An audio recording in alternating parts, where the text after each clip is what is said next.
Gentlemen, I returned today talking about a different topic. I was replaying some of the Halo games, like on Master Chief Collection and Halo Infinite, and I've come to the conclusion that I like the Spartan IVs, and I like the Spartan IV program. Now, I am aware that I am risking the wrath of the YouTube algorithm by making a video that's non-40k, and it's an opinion on Halo that some in the community would consider to be sacrilege. In my last video on Nurgle, I said I wasn't a gambling man.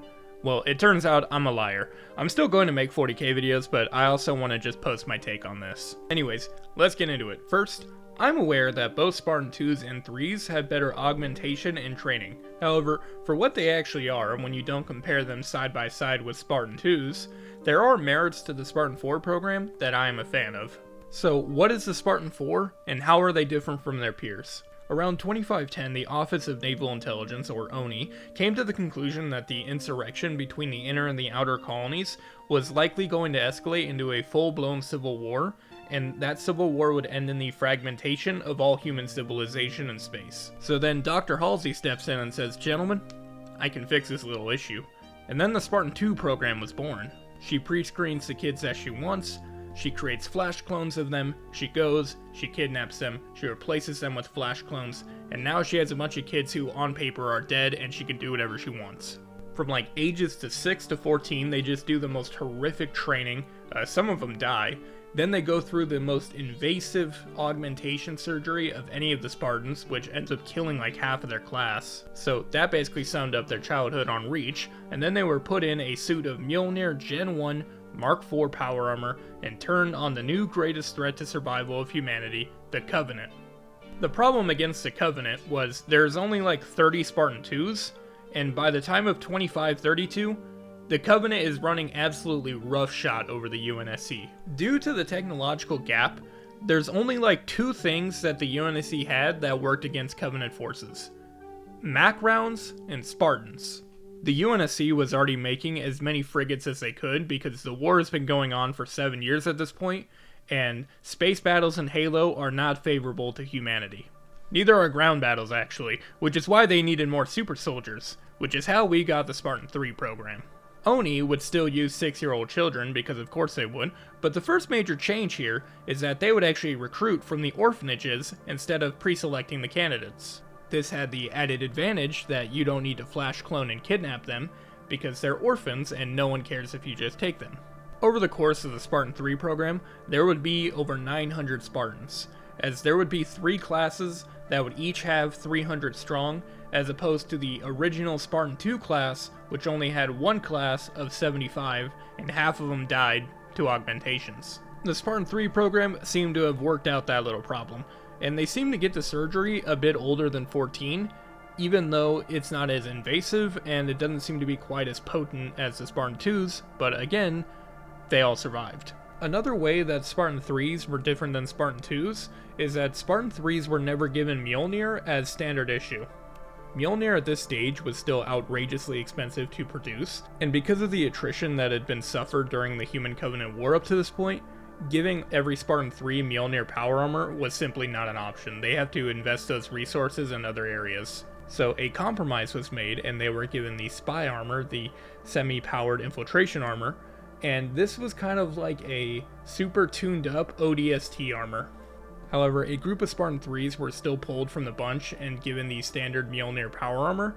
It's just that this was not the norm. But we do see a case of this with Noble Team, who of course, we play as Noble 6 in Halo Reach. ONI would go on to use the Spartan IIIs as, well, I was going to say cannon fodder, but that's probably not quite right. So during this time, the UNSC faced a lot of problems they had no solution to. When that happened, one of the tactics ONI could employ is sending the Spartan IIIs on suicide missions. One example was Operation Prometheus, where 300 Spartan IIIs in spy armor were sent to destroy a Covenant shipyard, and although they succeeded, every single one of the Spartans died. Eventually, someone would come along and say, wouldn't it be nice if we could have a Spartan program where we don't have to kidnap children, we can have a lot of them, and then we can give them all Mjolnir power armor. And that's how we got the Spartan IVs and the Mjolnir Generation 2 program. At this point, by the time the Spartan IV program was in full swing, the Human Covenant War was already over, so they had a lot more resources to invest into this project, and the technology at this point is like pushing over 40 years old since it was first started on, so they're starting to make grounds on it. With the creation of the Spartan Force, they would also create the new branch of the military, the Spartan branch. As before this, I think all Spartans were under the Navy one way or the other. Well, now they'd be under their own branch, which I think is also still under the Navy. Next major change, and probably the biggest one, is that all Spartan 4 candidates would be adult volunteers. And they were polling from everywhere. They'd get Spartan 4 recruits from ONI agents, from ODST, veteran Marines, from the Army. Then they'd be sent to Mars or some other training facility and given the equivalent of what is Spartan basic training. They would then be given their augmentations, and Spartan 4s have the weakest augmentations out of any in the Spartan line, but that's supposed to be balanced by the fact that it can be given to an adult, and it's the most stable set of augmentations yet. This is further supposed to be balanced by the fact that, on paper, Mjolnir Gen 2 is supposed to bridge the physical gap between Spartan 2s and 3s and Spartan 4s. Mjolnir Gen 2, it has a lot of problems of its own, but it did solve a lot of the problems that were within Gen 1. It would also pave the way for what would become Gen 3. After the Covenant War, the UNSC needed to mass produce power armor bad, as just because the Covenant War is over, that does not mean humanity is done militarizing. Humanity has just learned that there are alien species, and most of those alien species just tried to genocide them. And their solution was economics of scale. So they turned to the private market and the countless different contractors across the colonies, at least the ones that survived, and they wanted them to start making their own patterns of Mjolnir Gen 2. As a result, Mjolnir Gen 2 is stronger, faster, more advanced than Gen 1, while also being cheaper and easier to produce. Gen 2 is also lighter, weighing only 200 kilograms versus the 320 kilograms of Gen 1. For my countrymen, that is 440 pounds versus 700 pounds. Spartan 4s and their Mjolnir Gen 2 would first show up in Halo 4, and oh boy, people did not like them. Some people don't like the way Gen 2 looks, and I kind of find myself in this boat, but I do appreciate it as a more cost-effective, immediate post-war power armor. Lots of people really don't like the Spartan 4s themselves, as they believe 343 just kind of made a joke of them by making everyone a Spartan. I largely believe that this is because whoever wrote the dialogue for Halo 4 and Halo 4 Spartan Ops, they did not do the new generation of Spartans any favors. Palmer's first words to Chief, to the person we've played as for the last 3 games, the one who we finished the fight with, is, "I thought you would be taller."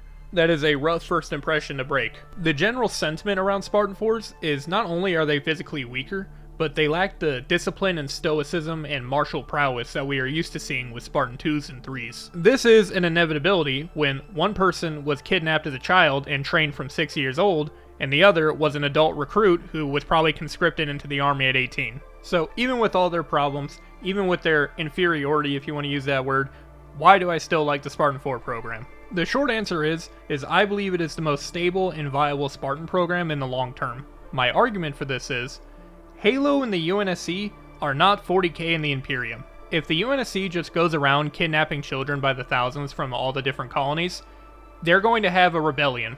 And they've already had a rebellion, and the only reason that rebellion stopped is because the Covenant almost genocided them. And when the Covenant was gone, the insurrection was already coming back, so, add in kidnapping kids on top of that, now you got a real shit show. And in my opinion, that's why the Spartan 2 and 3 program is a bit of a non-starter. I think the Spartan 4s fit a really nice role in post-war humanity, where you can't hand-wave away every morality issue in the name of human survival. And even though they're not Master Chiefs, or don't have the same level of discipline or skill as a Spartan 2, they still are a powered armored super soldier, so, you can't really go wrong with that one. We see in Halo 4 Spartan Ops with Fireteam Majestic what a team of new Spartan 4s look like. I'm pretty sure in the lore this was Majestic's very first deployment of Spartans, and we see they're relatively carefree, much more talkative, less professional. Me personally, I think this says more about how new and excited these recruits are than it does about the Spartan 4 program itself. Beside Fireteam Majestic, we see Fireteam Crimson, which is the group you play as in Spartan Ops, and boy did I fuck shit up playing as Crimson. We can see this again in Halo 5 Guardians. Now, when talking about Halo 5, we must address the elephant in the room. Yes, the Chief versus Locke fight was stupid. Chief should have bodied him.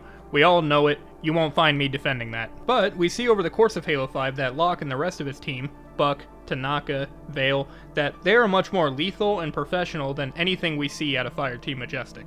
By the time of Halo Infinite, we finally get the final piece to the puzzle in the form of Mjolnir Gen 3. They wanted the heavier, more robust and rigid frame from Gen 1, with the Gen 2 ease of manufacturing. So you take that, You add some overall basic improvements, and you have Mjolnir Gen 3 weighing in at 400 kilograms, or 880 pounds. Gen 3 would go further to help bridge the physicality gaps between the Spartan IIs, 3s, and 4s, and it would sort of be a one-size-fits-all solution for the entire Spartan branch. So when you throw that into the mix, it pretty much seals the deal for me. I think the Spartan 4s are the future of the Spartan program, and I don't mind that 343, or Halo Studios, whatever you want to call them, added them to the lore. While they're not quite physically the same, they also tend to be more emotionally mature because, they actually got to live out their childhood, and it's easier for them to socialize with other military branches and for them to communicate and relate to civilians. While their augmentations are lesser, they can be done on an adult, and they're more stable and safe. And the physical gap can be worked around with Gen 3 Mjolnir. Obviously their training isn't as elite, but you can semi-mass produce them and their armor, so, that works too. That's why despite the issues with them, both in lore and in the community, I do like the Spartan 4s. Make no mistake, I have my beast with 343 as much as the next guy. I know they have goofed a lot of things with the Halo IP pretty much ever since they got their hands on it. And even the shit they pulled with Halo Infinite, I find myself trying to at least be positive towards the parts of Halo, Bungie, and 343 that I do like, and Spartan 4s are a part of that. But that's all I got for today, fellas. What do you think of the Spartan 4s? Is there anything else you want me to talk about? If so, you can leave a comment. I read all of them. If you like this video, I'd appreciate a like. If you dislike this video, then by all means hit that dislike button. If you want to hear more from me in the future, you can subscribe. Until then though, gentlemen,